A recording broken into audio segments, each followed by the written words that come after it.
I'm a zombie. Hello. Sound like you were singing. Really? Yeah. That's how good of a zombie I Like am. like a monk. Deus.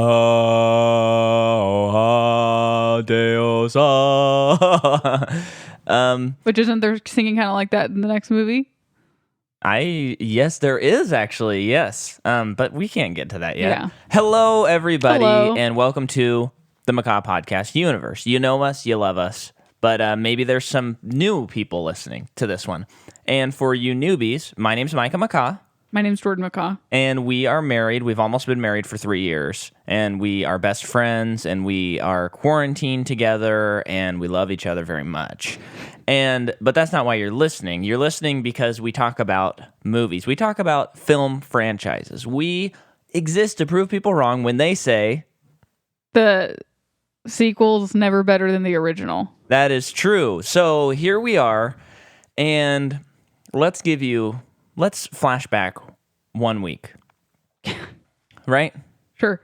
So Jordan and I, maybe like a couple of weeks, 1 week, we'd finished Jurassic Park Fallen Kingdom, and we were like, okay, now we're going to jump into the series we had planned, and it was Winnie the Pooh. And it was the 6 Disney movies, and we were like, let's do it. It'll be so nice, it'll be refreshing, and it's not really like any other series we've covered. And we watched the first movie. Delightful. Delightful. We record a podcast. We watched the second movie, and it's good, but it is just like... It's like, oh, this is kind of hard to analyze because it is like for a 3-year-old. Yeah. And it's kind of like, I was kind of dunking on the movie, but it's like, it felt kind of bad. And then we started watching Piglet's Big Movie. And so we had 2 podcasts in the can ready to go. And we started watching Piglet's Big Movie. And we paused it, and we were like, we need to change series. Like, our audience deserves us to do the best series we can do. So all that to say, folks, we do really care about you, and we want to give you the best we can give you. So we scrapped So let's do a hard 180. Hard 180, and we were sitting there that night, and we are like, what are we going to do? What are we going to do? Because we have a couple of specific things we're trying to do with our scheduling. And this actually makes the scheduling even better for when we get to the Halloween season. Mm-hmm. So we decided, let's do the 3 Flavors Cornetto trilogy by the great Edgar Wright. Now, do you want to talk about the series in general at all? Do you have anything to say? I know I'm setting you up for something you weren't necessarily prepared for. I mean, I didn't do the research on it. Well, no, just because I was just going to talk about like what kind of series it is, if anyone is unfamiliar. Oh, I don't think I totally understand what kind of series it is, other than it's thematic somehow. Because each movie is very different. Like, it's its own thing, and it, like, just by purely looking at it, they don't connect. Yeah. But of course, that's not true. Mm-hmm. But it's like pretty much the same actors in every movie, but it's a different movie. Yeah. It's like a season of Fargo. Yes. It is kind of like it's definitely not a traditional series. It's more of like a director's statement of intent. Mm-hmm. And they all have like common themes and certain things that they do and certain gags and stuff like that, but they're all very, very different. Like, you could watch them all and not know that it is a trilogy. So it's kind of fascinating for us to cover on our series because it is, in the same way that like like John Carpenter has the quote Apocalypse trilogy, The Thing, Prince of Darkness, and In the Mouth of Madness, and those movies do not relate in any way. Really? Yes, but I don't know if that's a fan dub or a director dubbed. That's the Sam Neill one. Mm-hmm. Where they all kind of deal with like the world has ended. Yeah. Or it's like about to end kind of a thing. So that is where we're at. And we're really excited because we love these 3 movies. Oh, yeah. And if you haven't watched them, I would highly, highly encourage you to watch them. If you haven't seen them yet, why not? Yeah, they're That's very my question. great. The wit, I mean, Jordan and I are big British wit fans, I would say. I think everyone is these days. Yeah. Well, I'm not trying to say we're unique. I'm just saying, like, this kind of thing is right up our alley. Yeah. And so today we dive into 2004's Shaun of the Dead. Why don't you tell me about when you first saw it? Well, we first saw it at the same time. Okay, yeah. We were hanging out with Whitney Brown at the Oliveras. And I don't remember why. I felt like we were just hanging out. And then I think we were like, yeah, we've never seen that. And she's like, really? Let's just watch it. That is not what happened. Oh, okay. Did we go there knowing that we were going to watch the movie? So here's what happened. Baby Driver was going to come out. And you and I had both seen Scott Pilgrim vs. the World. That was my first Edgar Wright. I hadn't seen any of his other movies. Okay. And then, but it was like, there was all this buzz about Baby Driver. So I was like, Jordan, we should just watch all of this guy's movies. And I didn't know what you had or hadn't seen. I can't I've seen remember. The World's End by that time. Okay. And so I keep on thinking it's at World's End because of Pirates of the Caribbean. I know. Last night I was corrected when I was on IMDb. So anyway. But also at this time I'd seen Scott Pilgrim probably 20 times. And since then have probably seen it 20 more times. Yeah, that's one of your favorite movies. Yeah. So anyway, all of this to say, it was like, okay, I want to watch all this guy's movies and then see Baby Driver. So you and I started watching the movies, and I think we watched Hot Fuzz after we had like rewatched Scott Pilgrim. And I don't remember the exact order, but it was like, oh, we want to watch Shaun of the Dead. And Whitney was in town house sitting for the Oliveras. No, I think she still lived with them at the time. Okay. And she was house sitting for them because she lived there as well. So I guess she wasn't house sitting. They were just gone. And she's like, hey, do you guys want to come over and watch a movie? Okay. And we were like, yeah, we were planning on watching Shaun of the Dead. Do you want to watch that? And she was like, yeah, sure. Oh, okay. Yeah, I don't remember that. So we watched it with her. Okay. And then, so that actually encompasses the first time I saw it too. Yeah. But I definitely had seen a little bit of it just kind of like throughout my life. Yeah. Oh, and I do remember being like kind of young and seeing the cover of the movie and like thinking that it was like a scary movie. Right. Like not a scary movie, but like the scary movie franchise.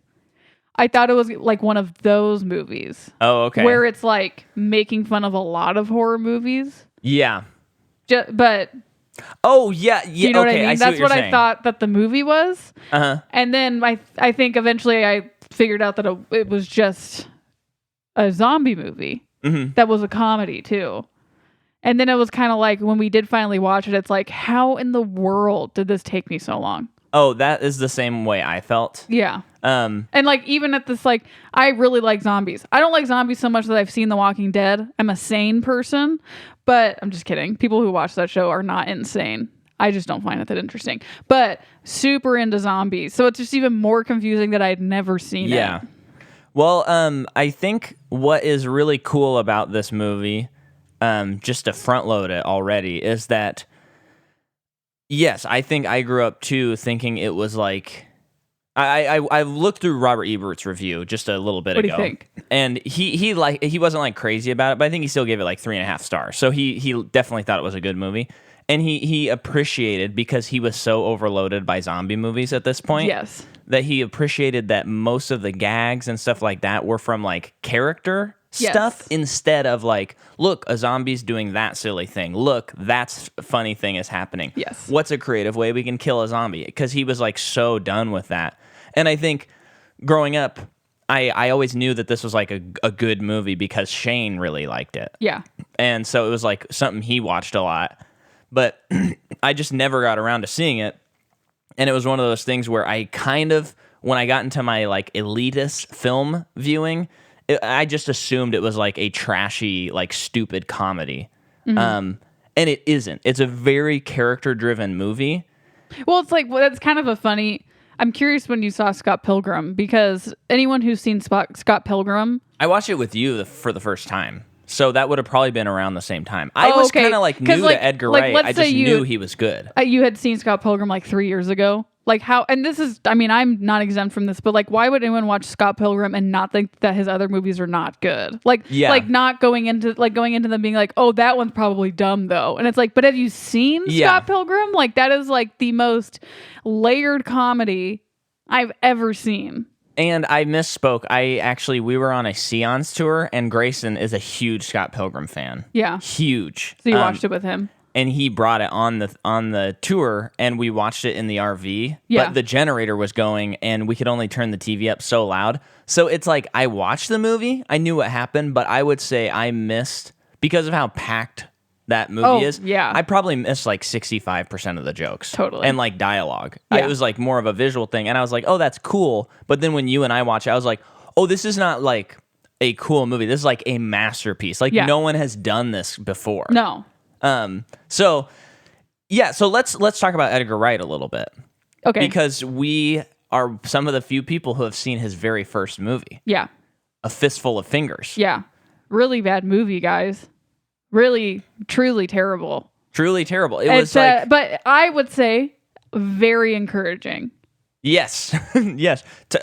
So It's like a Western. He was on Comedy Bang Bang. Yeah. An episode of Comedy Bang Bang, and Scott said, "Yeah, so your first movie, Shaun of the Dead," because him and Scott are friends, and he was like, "Well, actually, I made this movie when I think he said when he was in film school or like in college or just out of college," and Scott's like, "What?" And he said, "Yeah, I usually don't correct people. So in interviews, people will say like Your first movie, Shaun of the Dead, and he'll just be like, yeah, he'll just because he's embarrassed by it. But it is this like, it's this very like Monty Python-esque kind of movie about a gunslinger. Yeah. But the quality is abysmal.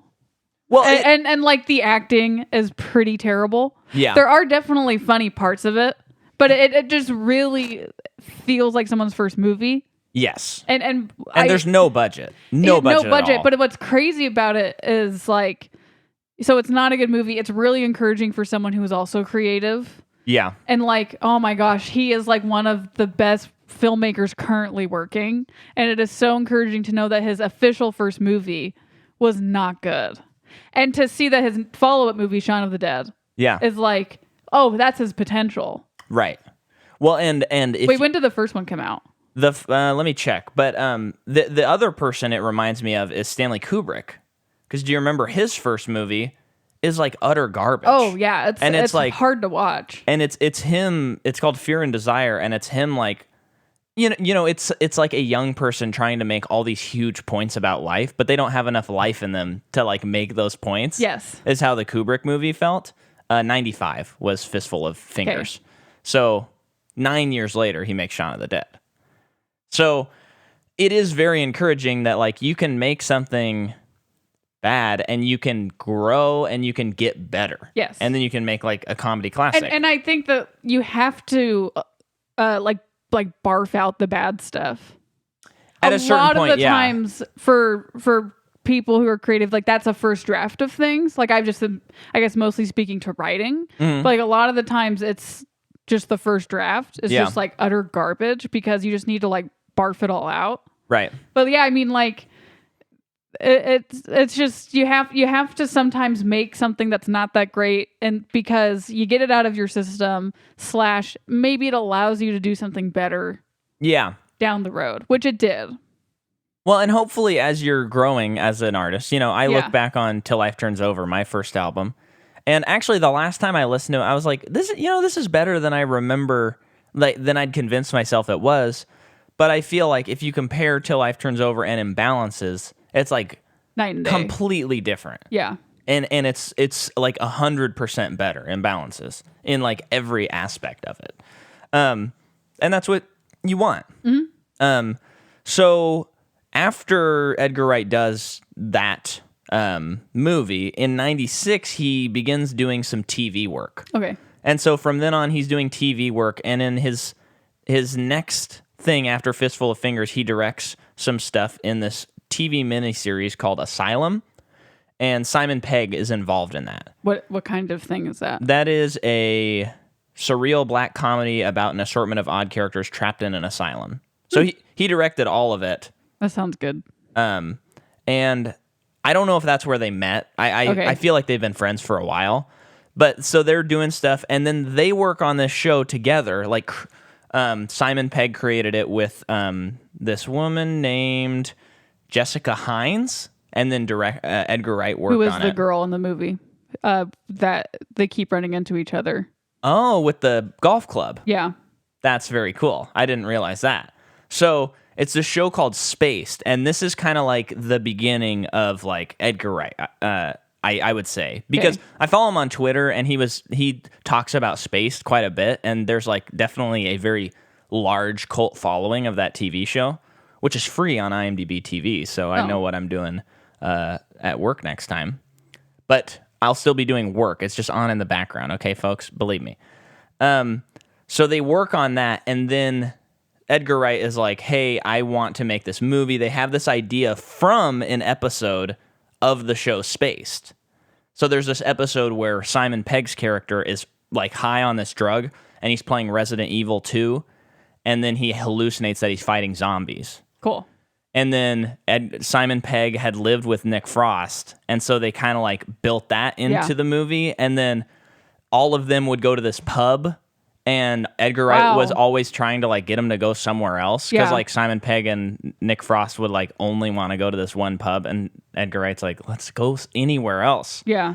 So there's all of this. He's the Liz of their relationship. Yeah, and there's all this, it's that classic thing that like writers say where it's like, write what you know. Mm-hmm. And even though it's a zombie movie, there's so much of who these people really are in this story.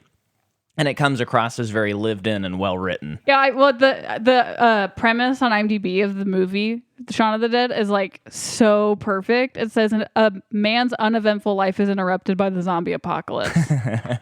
I mean, it couldn't be more perfect than that. That is the movie. Yeah, yeah. And it is one of those funny classic things where it's like this guy who is just, I would say, content, but also not. He doesn't work hard for anything. Like, he's just plateaued in his life. Yeah.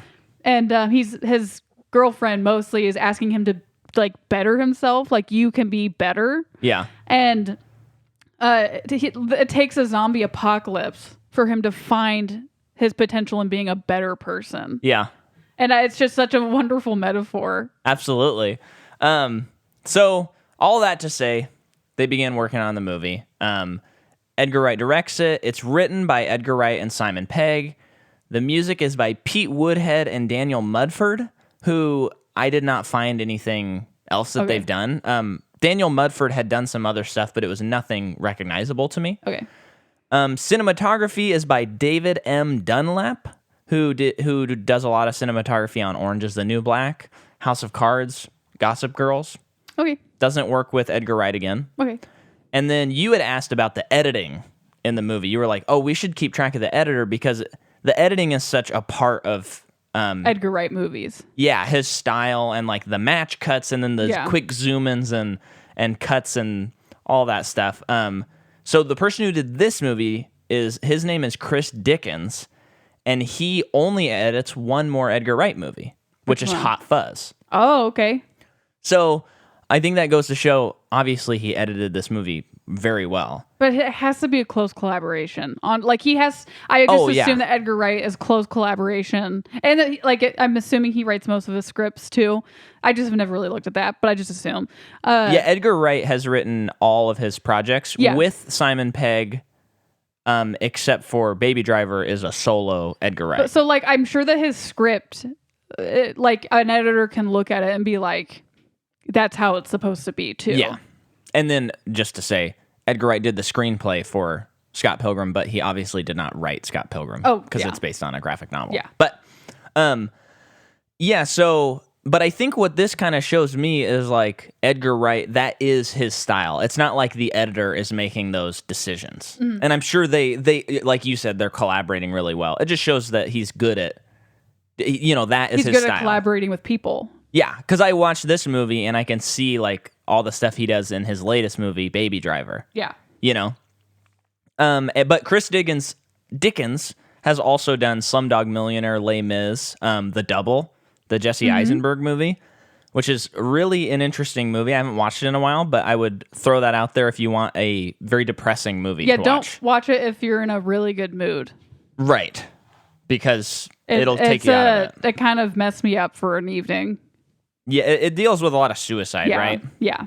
But it's got Wallace Shawn in it, so, it has to be good to some degree. Yeah.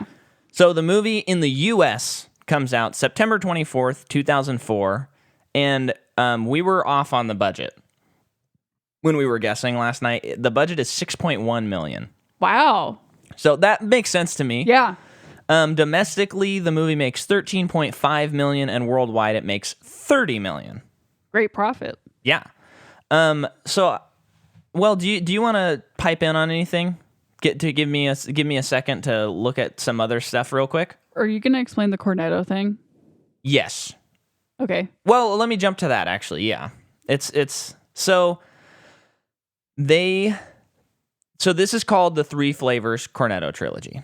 And in this movie, this was not like a planned trilogy that Edgar Wright and Simon Pegg had. So they just made Shaun of the Dead, and in Shaun of the Dead, there's a scene where Nick, I don't remember his character name. I think it's Ed. Mm-hmm. It's after a night of drinking. He goes, "Hey, can you grab me a cornetto when you're out at the shop?" Mm-hmm. And when he goes, he grabs a cornetto ice cream, which is like a drumstick, basically. Yeah, and that is like his hangover cure. And in real life, I mean, I don't know now, but that was Edgar Wright's like, oh, I have a hangover, I'm gonna have some cornetto ice cream. So that's where it stems from. That's as easy as it is. But each of these movies is represented by a color. So this movie is the strawberry cornetto ice cream because of blood, the blood and gore and violence. Okay. Then blue for Hot Fuzz for police. Yes, and then I don't want to spoil everything about it yet. People got to keep the other listening. One's white. It's green. Oh, green. But I know what it's for. I think I would know. We're gonna get to it. Okay. Wait, is that like? Okay, so we don't have cornetto here, so I just don't get it. Does that mean like there is the white vanilla flavor that you can get of cornetto? There's a strawberry flavor that you can get, and then there's a green flavor that you can get. Chocolate chip mint. Oh, okay. Yeah. Okay. I don't know what the blue is, but I'm gonna figure it out for next week. We're not gonna. Don't spoil it all. I want people to have to listen. I don't even know what I would be spoiling. Well, don't. I'm just happy that we get to do Edgar Wright movies. So. Yeah, me too. So anyway, they put that in the movie, and then at the after party of Shaun of the Dead, Cornetto like delivers them a bunch of free ice cream. Whoa. So when they're working on Hot Fuzz, they were like, hey, let's put Cornetto in there and get a bunch of more free ice cream. That's like what happened. Okay. And so they do that. They don't get any free ice cream this time around. But then when they are writing the third movie, Edgar Wright like kind of officially is like, this is a trilogy, and he dives into all these different themes that are kind of brought up throughout each movie and goes on to it more. I'm going to put a little like to be continued on that conversation. Okay. Because this is all we need to know is that it's really not the beginning of a series planned right now. Yeah. It's a throwaway joke. And then it kind of becomes something bigger, which is pretty fun. Yeah. So that's the Three Flavors Cornetto, and this is the strawberry one. So, okay.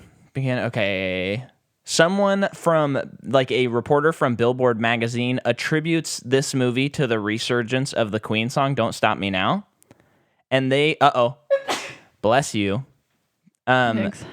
They wrote a song. They wrote to Brian May, the guitar player of Queen, and like begged him to let him use the song because they like choreographed that whole scene to that before they had rights. And if to the anyone song. knows Edgar Wright, you know that he is huge into what the soundtrack is in his movies. Hence, Baby Driver is like his magnum opus for a soundtrack. Yeah, your favorite is still Scott Pilgrim, right? Yeah. Yeah, my favorite is Baby Driver. Yeah, I've only seen it once. And every time you want to watch it, I just don't feel like it. I think because for me, it's like, why would we watch that Edgar Wright movie when we could watch Hot Fuzz? Well, the funny... Also, which is just weird because John Hamm's in it. It's also... Why would I not want to watch that? A weird one because ever since... Ansel Elgort got in trouble. Ansel Elgort and Kevin Spacey are in that, who have both been found out to be pretty creepy people. And so I've not watched it since I've known that. But, you know... I'm sure Edgar Wright didn't know about those things, and that was before that stuff went down. So yeah, I'm still wanting to watch that one again. Right before Kevin Spacey's stuff went down. I remember like when it left theaters. That's when it like all came public. Yeah, that he'd been like preying on people. We don't need to talk about it. No, that's all I was gonna say. So for the promotion of this movie, they hired actors to like be dropped off in London and like act as zombies, and then they would like a van would pull up and like capture them, What? Yeah. I wish I was alive. Well, I was alive during this time, but I wish I was in London during that time. Yeah. I would have been 10 years old and would have been peeing my pants, but what? I know, isn't that weird? That is so cool. And then they joked about a theoretical sequel from Dusk Till Shaun. And That would have been so good.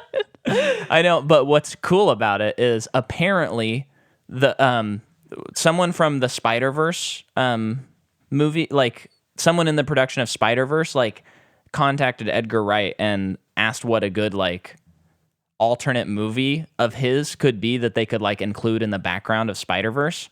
And so they like somewhere in Spider-Verse there is a poster of From Dusk Till Shaun.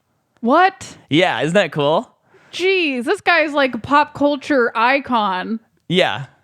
And then okay, so I have kind of one more main thing. So I'm going to read this. Film scholar Kyle Bishop and leading zombie film researcher Peter Dendell, they described this movie. Bishop explained that the renaissance of the subgenre of zombies reveals a connection between zombie cinema and post 9/11 cultural consciousness. Horror films function as barometers of society's anxieties, and zombie movies represent the inescapable realities of unnatural death while presenting a grim view of the modern apocalypse. He finds that the subgenre of zombie films can shock and terrify a population that has become numb to other horror subgenres. The possibility of wide-scale destruction and devastation with 9/11 brought once again into the communal consciousness found a ready narrative expression in the zombie apocalypse, which over 30 years had honed images of desperation, a lot of big words that I'm losing my train of thought on. So does that mean that like zombie movies can be used as a vehicle of like getting out anxiety? Well, like it's cathartic. What he is arguing, and he's including Shaun of the Dead in this, is like the resurgence of zombie movies is like directly correlated to just like a general anxiety that was in the world after 9/11. Yeah. And how I think it is. He is making the argument that it is cathartic. Yeah, I guess so. And what that leads me to wonder though. So Jordan and I were watching this movie last night, and we were like, this is kind of insane because right now, COVID-19 is running rampant. Numbers are going up. It's bad news. And throughout this movie, we have these characters who are kind of like not even realizing what's happening, not really caring. They're being told to stay indoors. It is like exactly what's happening minus the comedy in our real world. Yeah. And so what it leads me to think about is, what is horror going to look like in the next 5-10 years when this huge world trauma of COVID has settled in? Because this is you think there might be more zombie things? I don't think there will be zombies. I think there will be something that it might take a few years to understand, where it's like, oh yeah, horror movies had this thing in common that was kind of expressing like how people were reacting to COVID. And because it's almost like the zombie thing is real, so I think it would spawn another version of either maybe zombies or something else that would kind of express a lot of people's anxiety and trauma related to, being quarantined and being really scared, because that hasn't really happened to this extent before. Yeah. So I'm really curious what horror is going to look like in the next 10 years. And it makes me think we should definitely make sure that we are watching a lot of horror movies from here on out, because it's really interesting to me. Yeah. That's just why horror is just it is such an important genre for so many reasons. And the biggest reason why it's so important is because it can be used as a commentary on what's happening. Yeah. That's why Get Out is so good, because it is a commentary on civil unrest, like civil rights issues, how Black people are treated. Yeah. And then like Us Too. The movie Us. Too, yeah. And then movies like Relic that just came out. Everyone who's listening to this needs to watch Relic. Relic's cool. Rebecca, I think it's a little too scary for you. Yeah, if you can't really handle it, probably don't. Yeah. But that it's about dementia. Yeah. And it is just like I'm sure that, I don't know, I just feel like it was such a beautiful representation of dementia. Mm-hmm. And it's just, it's like, we were talking about this last night.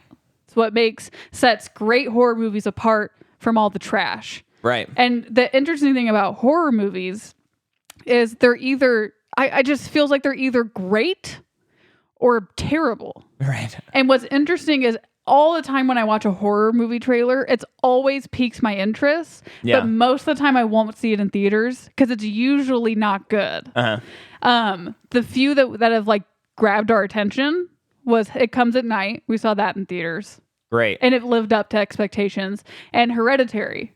Yeah. And I'm just speaking to things recently. Yeah. Which was like such a good movie. Would never watch that one again. Yeah. Insane.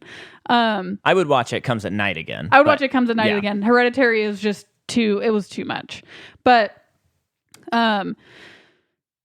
losing my train of thought. It's just so important. Even this movie, it is definitely more of a comedy than anything else, but it uses horror themes. Yes. And it is just like a beautiful representation of a guy who needs to get off his butt and do something. Uh-huh. That's what the zombies are, just a MacGuffin for his Yeah, story. yeah. And that's like the best use of horror. Yeah. And speaking to the future of horror, I could see a lot of movies coming out that would have, and I know this is a common thing of horror, but maybe a little more pointed, where it's like maybe you were in a house and there's someone in the house that's trying to get you. I know that's common, but you can't get out of the house because that would be like COVID-19. You don't know where it's at. Or, like a horror movie where like every person, like this person's just scared of every person and trying to stay away from people. Like, I feel like there'll be a lot of getting away from large groups, and I don't know what that would look like. Yeah. But maybe it would manifest itself in something like completely different than that. Yeah. I don't know. But it'll be really interesting to kind of take that mental note and watch horror movies that were written like around this time in the next 5 years. So really like the next decade or so, seeing what that genre turns into and looks like. Yeah. And isn't that cool to kind of think about a little bit? So that is what I got for Shaun of the Dead. Okay. Do you want to jump in? Yeah. So you didn't cover Simon Pegg and Nick Frost as well as I thought you were. Well, I didn't want to really get into their career after this because they're in the next 3 movies. So I was just but we cover them one time. Oh, yeah. Okay. Simon Pegg is in Mission Impossible. 2 of the movies, right? 3, 4 of them. 4 of them? Yeah. Wow, that's cool. Because he comes in on Mission Impossible 3. Right on. He's the IT guy. Yeah. He is also in Star Trek, who I believe he assists with writing for the new Star Trek movies too. He's actually like a pretty huge writing influence in Hollywood. Yes. I don't know that he gets enough credit for his acting, but his writing for sure. So yeah, Star Trek and the other thing that I just said that I forgot. Mission Impossible. Nick Frost is in the next couple movies of this trilogy. He is in a lot of TV, like BBC British TV. That makes a lot of sense. Most recently, I remember watching him in, it was like the first non-Edgar Wright thing I watched him in was that Rupert Grint show. Oh, yeah. That was a big flop for me. Like Sick Note or something like that? Something like that.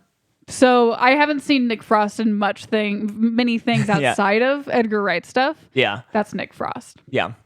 And then Kate Ashfield, who plays Liz, she's in a lot of TV, BBC, and just American TV. Like that's most of her film career. And she's she's a working actress, still does stuff a lot. She's also in Beyond Borders, Fakers, and yeah. And then Lucy Davis, who plays her friend. I forget her. Diane, yeah, I the think. girl from The Office. Well, yeah, she's Pam from The Office, guys. The UK Office. Well, what's her real name, though? Lucy Davis. Oh, I meant I think Diane.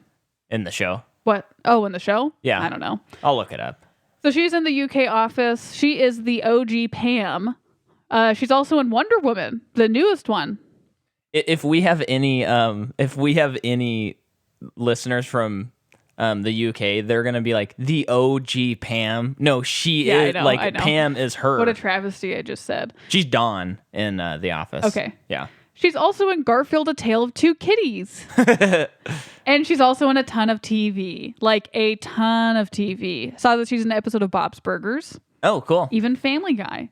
Huh. But even then, I think she's most recently in the Sabrina reboot. Oh, the Teenage Witch or whatever? Yeah. And then Dylan Moran, who plays her boyfriend. Yeah, the Harry Potter looking guy. The Harry Potter looking guy. Which is what you said, not me. Yeah. I gotta give you credit. He's got a Harry Potter vibe. He also has he has an anime vibe to me too. Sure, yeah. He looks like the guy from My Hero. Which guy? The guy with the glasses. Oh, with the shotgun legs? Yeah. Yeah, he does kind of, like yeah. He also just kind of looks like a lot of the dads in the studio. Yes, he does. kind of looks yeah. like My Neighbor Totoro dad. But the shirt he's wearing, too, through most of the movie, it's like, that's kind of, I feel like, what he would be drawn in. Yeah. For the most part. But he's an Irish comedian who doesn't have a lot of acting credits, but he is in Calvary, that movie with Brendan Gleeson. Okay. Recently. He's also in this short that sounds interesting. I forgot what it was called. But it's him and this guy are like stranded on an island. Sounds like by the mob or something. And their feet are cemented in cinder blocks. That's funny. Yeah. That's I'm like, why really is this a short? funny. This would be a fun movie. And then Jessica Hines, who we already talked about a little bit, who is his friend that he keeps running into throughout the movie. She's in Paddington 2. She's also in Bridget Jones' Baby. Oh. She's also in a lot of TV and indie stuff. Ah. And then Penelope Wilton, who plays Barbara the mom. By the way, for the audience, Bridget Jones series. Call in 1 for yes, 2 for no. We need to know if we need to cover it. Okay. I guess, yeah, I'm not going to say any more about it. Because they can't call in. There's no call-in number. Yeah. We're not going to cover that series, Penelope Jordan. Wilton, she is part of the Best Exotic Marigold Hotel crew. Oh, brother. She's also in BFG, Doctor Who, BFJ, Pride and Prejudice, and a ton of TV. Wait, I'm sorry. Who was this? Was this the mom? Mom. Oh, okay. She's been around the block. So the movie begins. And we see Shaun. Wait, why didn't they call this? Why isn't his name Shawn? Because then it would be more similar to Dawn. I don't know. Ask Edgar Wright. Shaun of the Dead. That's my one complaint with the movie. Okay. So he's in the Winchester, the pub, and he is talking with his girlfriend, and she's basically like, you gotta like get your act together. This is no good. And while they're talking, she says, she's saying stuff, and then the camera kind of repositions itself so you can see Ed in the background playing a game, and you start seeing this dynamic of like, even the way they shoot it is like, oh, this is very personal. And then you switch to that wide shot and you see all three of them and it's like, oh, it's not personal. Like this guy is always there. But based on what she's talking to him about, they never get a moment together. Yeah. So that starts with that. And it's like, oh, they're having a serious talk alone at the pub. Yeah. Cut to Ed, the friend. Oh, they're never alone. And that's the issue. Mm-hmm. And then they also cut to her roommates. Right. Even more of an issue because they are very critical of him. Yeah. But obviously, like they're around too. Yeah. Very, very good. So she's talking to him about that. Basically, like you need to be better, try harder for this relationship, or else it won't work. Yeah. And they've already been together for 3 years. So it's just obviously you can get the sense that they are in a rut, and the whole relationship has been in a rut. Uh-huh. And she says, I want to do something. We need to go out and just do things, like live life. I don't want to, this is a little bit later in the movie, but she's like, I don't want to go to that pub every day and then one day just wonder what happened to my life. Yeah. And so we get that established right away. Good kind of thesis start to the movie where it's like, this is going to be about a relationship. Yeah. And he promises to make it a reservation at a very nice restaurant for the night. And he's going to change. He's going to change. Yeah. So then we go back to his flat, and before we go there, there's this little montage of all these people who are acting as zombies before the apocalypse, like the zombie apocalypse has happened. And so it's people like looking at their phones or just like standing there riding on the bus, or the line of the checkout at the grocery store. Yeah. Just all moving in sequence, all very monotonous. And right away, I'm just like, oh, this is hitting every note that you want it to hit. This is hilarious already. Disclaimer, guys, this is a perfect movie. Yeah, it's pretty freaking good. I mean, just imagine making something this good. I would never have to make anything again. But if you make something this good, you can probably make something this good again. Or a couple more times. Yeah. So, showing people as zombies, then we have the like iconic trailer shot, which I saw a lot before the movie, where it shows Shaun, like, it shows his feet as he's walking to the bathroom. But then in the trailer, instead of just a slow, normal pan up, it would speed up that footage to him yawning. And it was always like, oh, that's clever in the trailer. Yeah. Then seeing it in the context of the movie is obviously better. Yeah. And it's not that gross sped up trailer thing that they do sometimes. So we see that, and already there's just all this like foreshadowing and hinting. Like if you did not know this was a zombie movie, you'd be like, oh, what? Okay. You know, of course they reveal the title, but even still, you're like, this is kind of interesting. Mm-hmm. And then we get introduced to Ed and Peter Shaun's roommate, whose name is Peter, funny enough. And we love Peter Serafinowicz. I think we've covered him. I think we have talked about him. He's in Guardians. Yeah. We're a huge fan. We probably touched on him. But I do want to know, it's always fun to say that he is the voice of Darth Maul in 1999's Star Wars Episode 1, The Phantom Menace. And the other actor was kind of pissed about that, which is a funny thing. Wait, why? Because the actor who played Darth Maul, his voice was not used in the movie. Did it? Oh. So Peter Serafinowicz overdubbed it. Oh. And when Peter went in to do it, he didn't really know exactly what he was doing because it was so under lock and key. Yeah, he knew it was Star Wars, movie. But he didn't know like what his lines were. And I think it was one of those things where he saw the movie and was like, this is what I was doing. Yeah. Like he didn't really even realize he was in the movie when he saw it. And also, not to get too far off track, but that's kind of weird because Darth Vader, when that actor who played him, he was overdubbed as well. Did he not know about it? And he was pissed about it. Really? Yeah, he was. Because it's James Earl Jones. It's James Earl Jones. Because it was like they were seeing the footage and they're like, this guy, I mean, he's got like a British like, get the rebel clones and get them now. Like it's not good. Yeah. It's not good for Darth Vader. So he overdubbed him. And so it's interesting that in the next trilogy, the big baddie. Did they do that in the Darth new Maul, trilogy? I don't think so, but I wonder. I mean, is it Adam Driver? Or I mean, that's definitely else? Adam Driver. I know. He has a perfect voice for that role. I know. So it almost would have been funny just for this conversation here if they would have gotten someone else. But anyway, so I mean, there's a lot of people who do BB-8. That's true. Well, two, but just Bill Hader and Ben Schwartz. Yeah. Oh, I thought there were more. No. Anyway, so we see that, and then we have the great one shot where Simon Pegg is walking across the street. So yeah, Peter shows up and is just saying like, Ed needs to pull his weight around here. He doesn't even make money. You find out that Ed does nothing but play video games, smokes weed, and drinks all day. Yeah, and you see this in the first shot, but you also are understanding that Simon Pegg is always defending him. Always. Because it's like, he's a good laugh. Yeah. I don't want to kick him out. Like, that would be mean. And he's a good guy. He's entertaining. And one thing that Peter mentions is that he always leaves the front door open. Always. Like you said, these tiny little nuggets that are just foreshadowing to things later. Mm-hmm. And it's so perfect.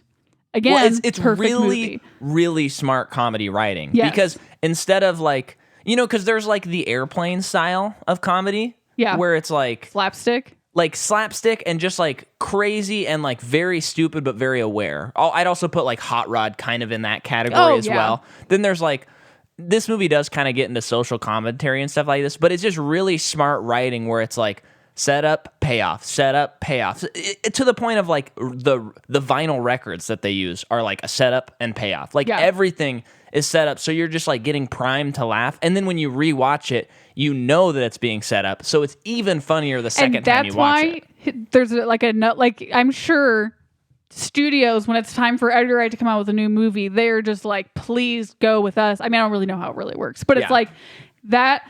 His movies are so rewatchable that it just means that people are if they don't own the movie, continue to spend more money on the movie, or that means more people probably own his movies than another person, because it is, I'm sure, a higher chance that everyone will rewatch one of his movies than another comedy. Yeah. Because it is so rewatchable. It's like Arrested Development. The show is so rewatchable because every time you watch it, you laugh at something new. Yeah. And but fun to note is that Scott Pilgrim was a huge bomb at the box office. That is a travesty. Yeah, but people love it. Yeah, it's since like regained its it back, and luckily Baby Driver was a massive success that year. That was like one of the big movies, so I think he's good. So then we see that one shot where he's going in, buying stuff, and he is acting very zombie-ish, and people are it's setting up like later that next shot when people are the zombies. Great. So now he is at work, and his pen spills, and this is when people keep saying, like, you've got red on you. You've got red on you. And if people notice that there's this kid who's one of his employees who is like the British Seth Rogen. He just looks like Seth Rogen. But all that being said, it's like, that guy's kind of familiar. And you find out he was in Fallen Kingdom, the movie that we just covered. He's like the bad guy. Who like the twist is that. I mean, it's not really a twist. Yeah, you but see like it he from starts a mile good. away, but obviously, he's bad. Yeah, he's like quite the transformation. The shareholder of like the Hammond Corporation or whatever. Yeah, I don't know, some stupid thing. And he's much better in this movie. Yeah, definitely. And then as what one of the things that I just love about this movie is, as this is all happening, you're hearing like radio, and like he's flipping through the channels on the TV showing them to people, and he's like, there's news. Well, you know, you got all your news channels, because all the channels are being taken over because this virus is breaking out. What's so interesting is every time he begins to pay attention, his attention's someone like grabs his attention for something else, which is like so relevant to today too.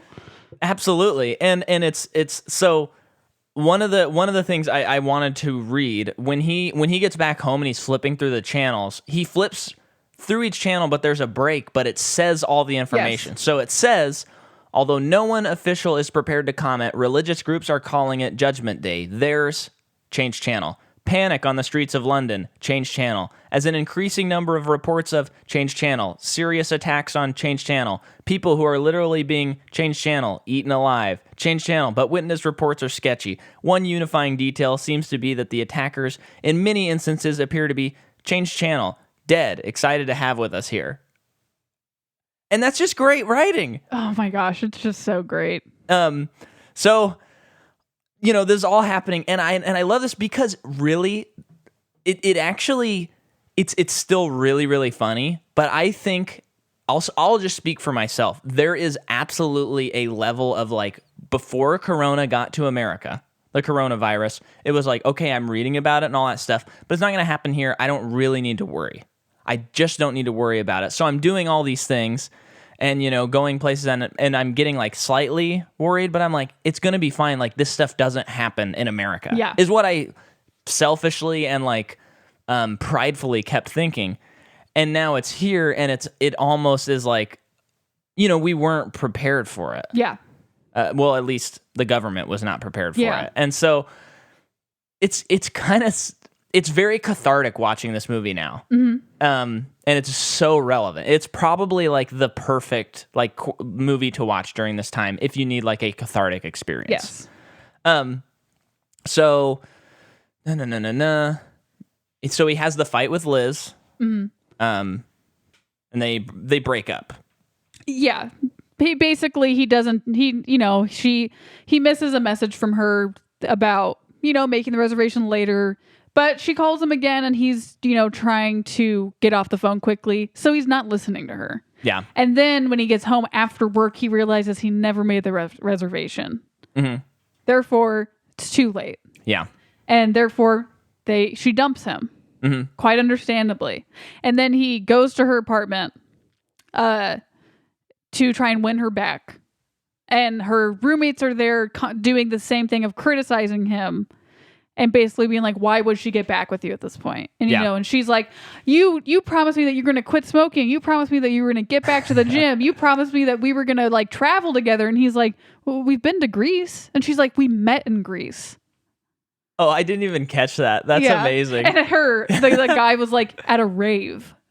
She's like, yeah, like we met in Greece at a rave. And like that's just so lame. And I love like the like little bit of like breadcrumbs that they leave throughout the script of that friend is in love with Liz. Yes. Because like right here, he's like, why do you care so much? Or he says something like, you're always obsessed with Liz or something like that. And you're like, oh.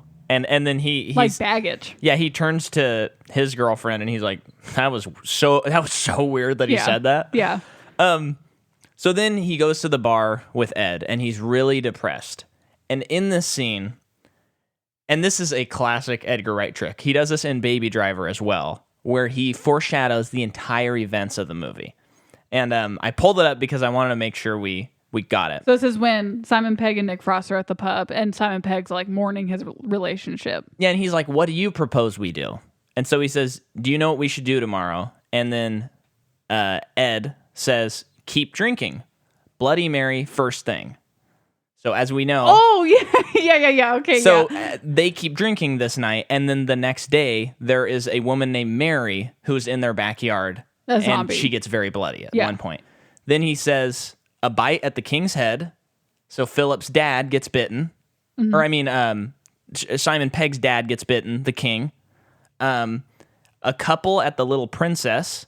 So then they go to the flat where Liz is at, and there's a couple with her, the Little Princess. Mm-hmm. Then he says, stagger back here and there. Remember, they sneak into the bar by pretending they're zombies. And then he says, back at the bar for shots. Yeah. And then they're back at the bar with a gun. With guns. Yeah. Come on. That's what you want. Foreshadowing is so cool. Yeah. I love foreshadowing so much.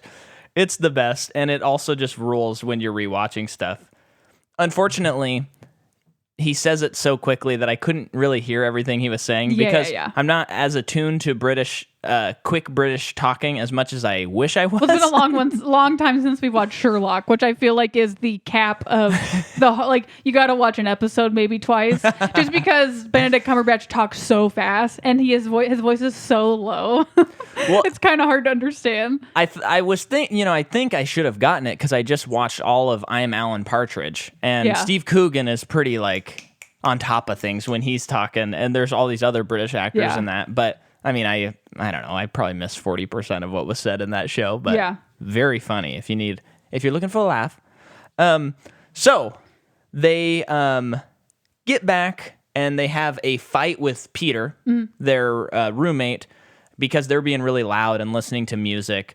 And he comes down and he's like, I have to go to work tomorrow. Everyone is sick except for me, so you can see that I'm stressed.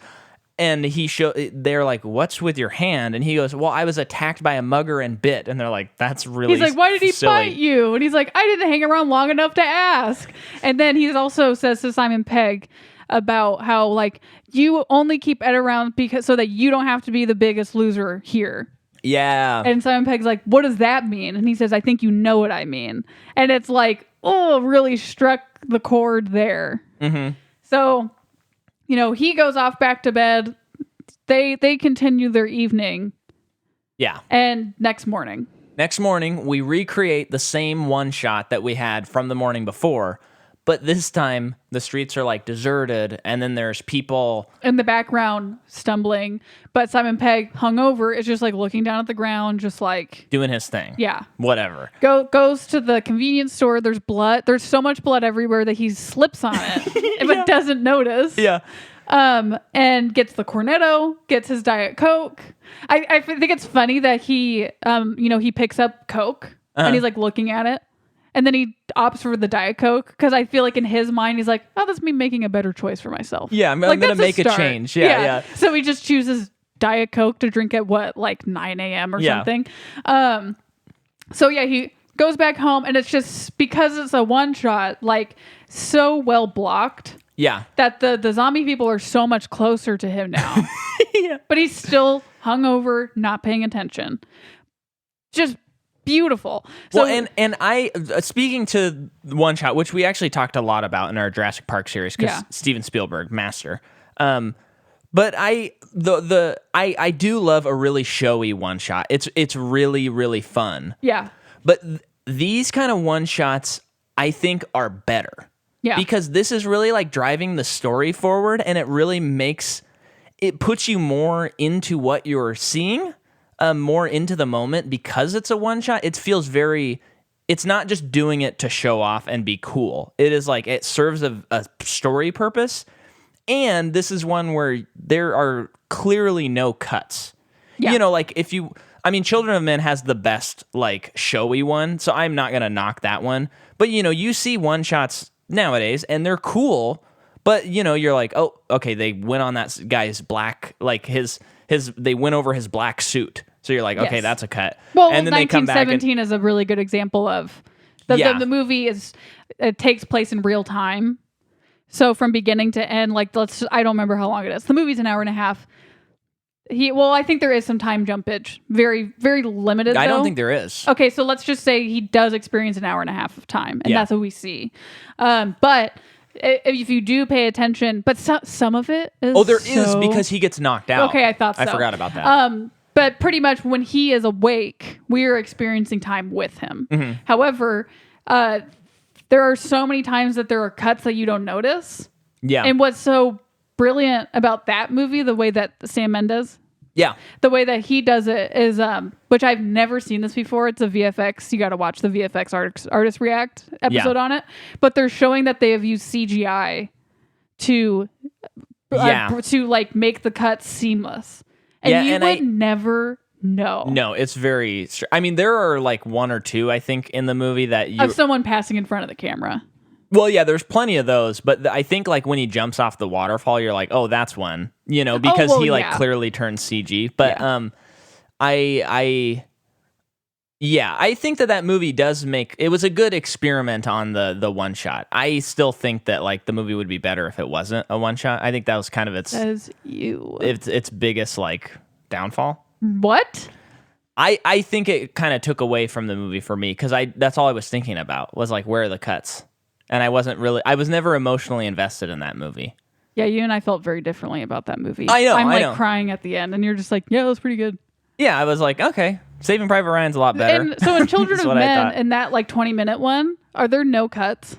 There are, yeah. There are several, yeah. Okay. And I think it's like 7 or 8 minutes, not 20. But feels like 20. It feels like 20, but that's not a dig. That's like a. No, it's like so 20, intense that you're just like, oh. But 1917 is a good movie. I'm not knocking it. It's a preferential thing. Like, I just think the movie would have been more emotionally satisfying had it not been a one shot. And from my perspective, in my opinion, that's why I liked it so. Like, that's why I was so emotionally invested, I think. Yeah. Was because of how it was done. And it'd be interesting to watch again, because it's like, I know, although that's all I'll think about is like how many shots are in the movie. I can't watch it without that. Yeah. But maybe I'll try. I don't know. All that matters is that Bong Joon-ho won 4 Oscars that year. So it's true. I was really hoping that, because 1917 is like the obvious winner. You know what I mean? Well, in a lot of ways. And I can't remember off the top of my head, but that one, after watching and reading a lot about it, it's like that movie needs to win like all the technical awards. Because so much went into that movie. They like literally dug trenches and they had to redig them because of snowfall. Like, just insane production. Yeah. Did it win best like production design, I think? It won one of those at least. And it's like, okay, fine. You got one. That's good enough. But yeah, it was, oh man, when Parasite won, that was like a Super Bowl moment. It really was. I remember we were just like cheering. Like, almost fainting. And Kango's song, like, get up, get up. And then he's like, I think when he won the screenplay, he was just like, I'm not going to stop drinking or something like that. Yeah. And it's like, oh man, I've never wanted to be South Korean more than this moment right now, just so that I can feel feeling this more. so proud, like all the proud. Wow, I can't talk. I'm so excited for him. So anyway, so he comes back, and then they see that there's a woman in the backyard, and so that's Mary, and they kind of fight her. They still don't realize what's going on. Yeah, they just think she's really drunk. Yeah, but then she falls on she gets pushed onto a metal pole, and it slices through her, and she gets up and starts pretty going cool shot after them. Yeah, definitely. And then they go inside and they're like, "What the heck are we gonna do?" I really, really like how the zombies are just slow and lethargic. Yeah, and it's not. Like the fast zombie thing, I've never thought. I've always been I don't know. I'm not super into the superhuman stuff. Like World War Z is too much for me. I never saw it. I remember liking the movie well enough, but it is they're like superhuman pretty much, but they are eating people. Yeah. And then, but Train to Busan is I think a well done example of they were insane. Yeah, but that one But they were still pretty traditional. But I liked how in that one, if they didn't see you, they didn't know you were there. They were still brain dead. I don't like when the zombies are smart enough to problem solve. Yeah. That just doesn't track with me. And I think this movie, and it's played for laughs, but I also think it's just such a nice touch. Is that there were a couple times when someone becomes a zombie, but they're still them. Like when Philip turns into a zombie and Simon Pegg's like, "Mom, that is not my dad anymore. No, it's not even your husband. He is nothing anymore." And he goes up to the car and turns off the radio. Yeah. Because he hates the music. Yeah. And it's just really good touch. But then we get the payoff of they left the door open, the zombies come in. There's just a great scene where they're out in the backyard and they realize that they can hit him in the head. And so they start throwing records at them. They go back inside and they're watching the news. Right. And the newscaster says, separate the head from the body or destroy the brain. Yes. Yeah. So then they go outside and they have his record collection and they're shuffling through the records and it's like, oh, that's BC Boys album. That's their first pressing. Don't do that one. And then it's what about the soundtrack to Batman? Throw it. And then they're going through. Great, amazing touch. And then basically they make a plan of what they're going to do. With some great, I'm assuming there's got to be some gifs of Simon Pegg lifting up his pint and winking at the camera with a big smile on his face. More great editing. So then they're okay, let's take Peter Serafinowicz' car. And Simon goes upstairs and Peter's in the shower and he's a zombie. Mm. And, he's scared. They get out of there. They head to Barbara's house. And when they're... Oh, by the way, George Romero watched this movie. Oh, the Dawn of the Dead guy? George Day Romero... of the Living Dead? Night of the Living Dead. Night of the Living Dead. And that whole series. Yeah, except for one movie that's not directed by him, I think. Is that guy still alive? Yes, I believe so. Wow, so how old is George he? Romero is... He is the one who created the modern day zombie. Yes. And that is with Night of the Living Dead. Because before, zombies are in the universal monster camp and they didn't they were not what they are modern wise. So he created that. And so he saw this movie and he really liked it. He thought it was great. Oh, that's awesome. And there's a scene, there's a line in this movie. It has something to do with Barbara that they just took an exact line from Night of the Living Dead, even the name Barbara. And he didn't even realize that they did that. And they told him about it later. Yeah. And he's like, "Oh, that's cool." Wow, that's so cool. Yeah. So let's see. They go to her house. They find out. Well, they knew this prior, but that Philip had been bitten. Yes. So they go, and their plan is to kill Philip because they're assuming he's a zombie. But when they get there, he's not a zombie yet. Mm-hmm. He's just sick. Yeah. And you learn a little bit more that it's not his dad; it's Philip, his stepdad. Yes. And then there's actual character development in this scene. Yes. And throughout with his relationship with Philip. And even with his mom, because he's talking to his mom "Mom, how much do you love Philip?" Yeah. And she's like, "Oh, don't be ridiculous." And then he lies about him touching him. And and then she gets really mad and she's like, "You need to respect my feelings. I've been with him for 17 years." And you're like, "Oh." Yeah, that's like that is her husband. And he's like, that was a lie. I just, because, he wants her to hate him so he can kill him before he becomes a zombie. Yeah. But then they decide to put him in the car with them. Yeah. And then they go to the apartment where Liz is at. And there's, kind of a fight there with everybody trying to decide what to do. But he's like, it's not about you and me anymore. It is about survival. Yes. Which gets them all in the car. Gets him in the car. Great. I think whoever like the stunt coordinator and stuff like that is, I think they did a pretty good job of like, for the most part, most of the like stuff with the cricket bat looks like it's actually hitting them hard. Yeah. And I don't know, maybe it's a foam bat or something. I don't know. Yeah. But because sometimes after watching stuntmen react, like you start to notice like, oh yeah, sometimes like an actor is not necessarily good at like faking hits and stuff like that. Right. But I think it helps that he's not supposed to be like a superhero. He's like a normal guy, just throwing his cricket bat around. Yeah. So the action is actually has some impact. As all that to say, Yeah. It feels like it has actual impact. Then they do that. There's all these just great like human moments. Like they get in the car and Liz and his mom have never met, and he's like, okay, we need to head to the pub, and Liz, this is my mom, this is Liz. Fantastic. Yeah. Philip becomes a zombie, but before he does, him and Simon like make up, and he gets to say like, I have always loved you. I tried to be a good father to you. And he's like, he accepts calling him dad now. Yeah. Then that's when he becomes a zombie. They all get out of the car. They try, but there's child lock on the car. Right. But yeah, they get out of the car and they make their way on foot to the Winchester. Yes. And while they're there, you mentioned something about Barbara, which I have not noticed. I did not notice in the movie. Yeah, well, so on they're jumping through people's backyards. Yeah. And at one point they get to a backyard and she's like, isn't this where Bob and Susan live? I don't know. I think that's the names. I don't know. Yeah. But like she lingers in the backyard and then they get like, she almost gets, eaten by one of the zombies. They take care of it. And then basically, yeah, when they left Philip from now on, she seems very absent-minded. Yeah. And it's just such good acting because like, one, the twist is she was bitten. You find that out much later. So that's one thing that she's like, she just is shocked. But I think that happens after she goes and meets Bob and Susan. I think that's when she gets bitten. It is. Yeah, I'm just saying she's, I just feel like she does such a good job of like, she just lost her husband. Mm-hmm. She just abandoned him. Yeah. And so you she's can going through see grief. it. Yeah.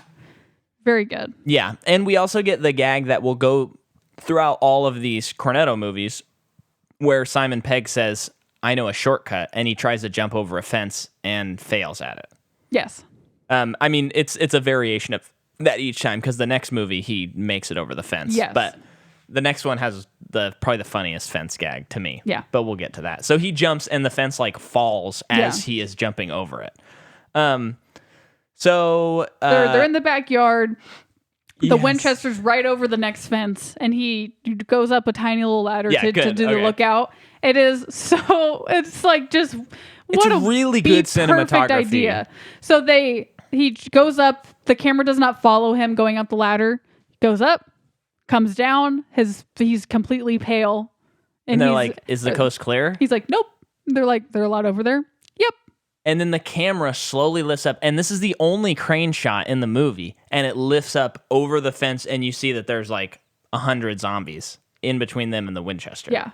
So that's when they devise that they need to pretend that they are zombies. Yes. So that, of course, is what they do. And very funny. And there's that great scene. This is when you mentioned the grief thing where Dawn from The Office. Diane, I think is her name. Diane. She's an actress. She's an actress, and she's like, okay, you pretend to be a zombie. You pretend to be a zombie. And then she's like, Barbara. And Barbara's she's just like empty stare. And then she's like, that's perfect. And then she goes, what? I phased out for a little bit there. Yeah. Very good. Mm-hmm.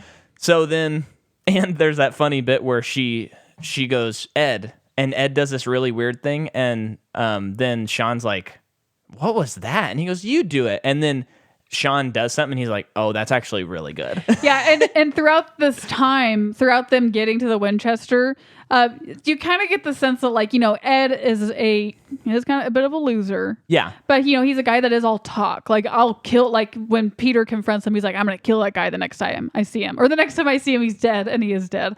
But all that to say is he, he's someone who definitely is, like, says he's going to do all these things, and he never does all these things. And when it's his time to shine, he does not do anything because of apathy. Mm-hmm. The other guy is because of fear.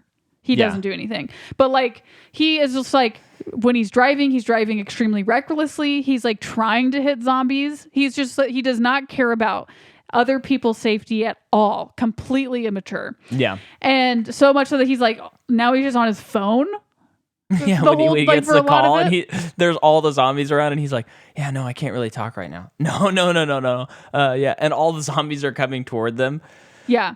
And Shaun confronts him about it. Yeah, and that's kind of when their relationship comes to a head where he's like, you see that he's realizing, like, people are right about you. Like, you need to, like, be better. Yeah. So Shaun distracts the zombies. They all get into the Winchester. And then they're in there. They're waiting for Shaun. Shaun comes in. He catches, like, the way he comes in is fantastic and kind of epic. And then zombies start breaking in. Is this after Barbara dies or before? She dies, like, during. Okay, because the Queen song happens. Yeah. The jukebox turns on. It's already been established that it's on random, and they're attacking a guy with pool cues, and it's to the beat of the music. Yeah. Love that. Yeah. And then Barbara is dying because she got bit. And so then Simon Pegg has to, like, reckon with that. Yeah. So they do, and they have a good heart to heart, and then he has to kill his mom. Mm-hmm. And he's already killed. Well, I guess he didn't technically kill Philip, but he left him for dead. Yeah, and I think he killed Peter because Peter comes into the bar at one point. Peter Serafinowicz. Oh, yeah. Well, yeah, he does. He does. But the funny thing is, Peter bites Ed, which is, like, it's poetic justice. Yeah. That he would be the one to bite Ed. Mm-hmm. Yeah, so they're breaking in. It's just getting worse and worse. It kind of starts because the Harry Potter guy, I forget his name. This is probably the most violent part of the movie when he's being lifted out by the zombies. Ripped apart. And they're ripping apart his stomach and he's still alive. Oh, that one's hard to watch. Yeah, that one, I don't know. It's hard to figure out, like, why some things cause, like, a visceral reaction and others don't. Because that, to me, was, like, so schlocky in a good way that I was laughing. Because it's, like, it was so funny looking, and, like, his legs pop off and his head and stuff. And it's, like, it is really gory, but it feels like it's more in, like, the Tarantino zone where you're just like, oh, my gosh, this is insane. Yeah. And then his girlfriend goes out after him, so she's obviously gone. Yeah. I think there is, like, a short or, like, a comic book, because there were, like, some comic book things that Edgar Wright wrote where she actually makes it out okay. Oh, really? I think. That's cool. But I'm not positive about that. So, basically, all the zombies corner Ed, Simon, and Liz at the bar, behind the bar. And they have to go down into the cellar. That's the only means of escape. They get down there and they can't get out of the cellar. Like, they can't get the one last door to open. Ed's already pretty much dead. He's been bitten pretty good. Yeah. So one thing I want to mention real quick though is Simon Pegg puts on the, like, Rambo. Yeah. Like, it's his tie around his head, and I don't know if there is one in The World's End. But in this one, it's like one of the characters kind of takes on, like, a Rambo role. Yeah. And then in Hot Fuzz, Nick Frost is, like, always talking about Point Break. And then at one point, he, like, it fires his gun into the air, like in Point Break. So I wonder if there's a third, like this movie's... That one's very obvious, though. Yeah, this movie's Rambo, that movie's Point Break. What's the third one? Oh, you know what I'm saying? Because it's all got all those things that they reprise, kind of. So I just wanted to point that out for the future. Funny. So when they're down in the cellar, Liz and Shaun have to come to terms with there's only 2 bullets left. They might as well just kill themselves. Yeah. Which I couldn't remember how it ended, and I'm like, is that how this ends? Yeah. I was like, I don't think it is, but it's a good writing because, like, I mean, it feels so hopeless at this point. Yeah. And it is interesting, that he mentioned something about them being together, and she's like, I didn't say we got back together. And he's like, do you really want to die single? Yeah. And then, they find out that they can get out of the cellar, and they leave Nick in there. Yeah. So they get out, and it's a deus ex machina. As soon as they get out, all of the army shows up. Yeah. And shoots all the zombies. The one thing that I like, movies like this, which actually I think this movie avoids it because of the very last scene in the movie. Yeah. But it's like when you have like these insurmountable odds, and specifically with zombies, it's like, okay, so they either have to escape and get to like a utopia, or they have to die. And there is an element of like, at least for me, when I get to an end of a movie with these kind of stakes, it's like, okay, which ending did they choose? A or B? Right. And it's always like, there is like, when I get to the end of these, I kind of feel this like, okay, I'm done with the movie now, kind of. But this one, I think it avoids it because they do go back to normal life. Well, and the characters are so rich. Yeah. And they're rich in character. So because it's not about zombies, it is about their relationship. So they're saved. 6 months later, you see that they're living. Liz and Shaun are together, living together. And they live with the zombies now. They've figured out how to live with the zombies. It's just one of the most genius things. They're flipping through channels on TV, and you see that they've created like game shows with zombies. Yeah. And there's one where it's like a daytime television drama, not a reality TV drama like of this woman, like, what's that guy's name? Like a Murray or something. Isn't that guy's name? Oh, there's one, but the American one. Oh my gosh, the father or something. You're the father of this baby, and it's like a big fight will ensue on daytime television. There's a couple of those, I think. But there's like the one. Isn't it not Murray or something? No, it's not. Oh, okay. Anyway, this woman is on a show like that, and she's like, I still have the ring on. He's still my husband. I'm still married to him. And everyone's just so disgusted in the audience, and they're like, you go to bed with it? And then it changes channels. And then, it changes channels. And then I like that they went back to that newscaster who was an actual newscaster. Yeah. And he's like, it's just so crazy you would never, getting into this kind of job, would ever think that you would have to broadcast on live television, separate the head from the body or destroy the brain. Yeah. I guess all the people on TV are like actual. Yeah. Those are their actual jobs. They got like the actual. I was hoping so. Yeah. Also, Coldplay's on there. Yeah. Well, two of them anyway. Two of them. Yeah. Wilton, Chris, Sure, whatever. And then they're talking about what they're going to do today. Yeah. And Liz lays it all out. This is what we should do. And it is interesting that she is pretty much saying the things that he would have done with Ed. It's just very monotonous, like make some tea, go to work, have dinner, go to the pub, come back home, go to bed. Well, she's learned to cool off a little bit. And to be content. And he's learned to like be better. Because he's like, what are we, like, he is initiating, like, what are we going to do today? I want to, like, do something. And she's like, let's not do anything. Kind of a thing. It's like a reversal in a good way. Very sweet. They could have ended there and I would have been fine. But it ends in a better place. Yeah.